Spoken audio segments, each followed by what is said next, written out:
Hello, this is Fizzy Pro 3 channel. In today's video, I will show you how to set daily time limit on Instagram. Before we get started, don't forget to subscribe and turn on the notification to keep you updated about this channel.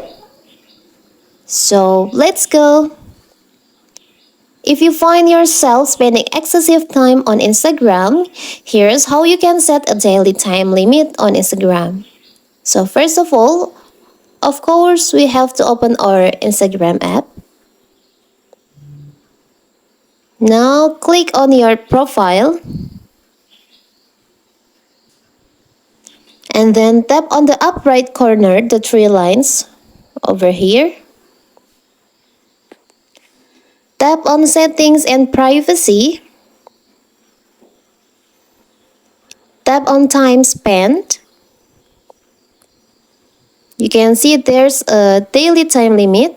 Limit the time you spend on Instagram each day by setting a reminder to close the app. Now click on that.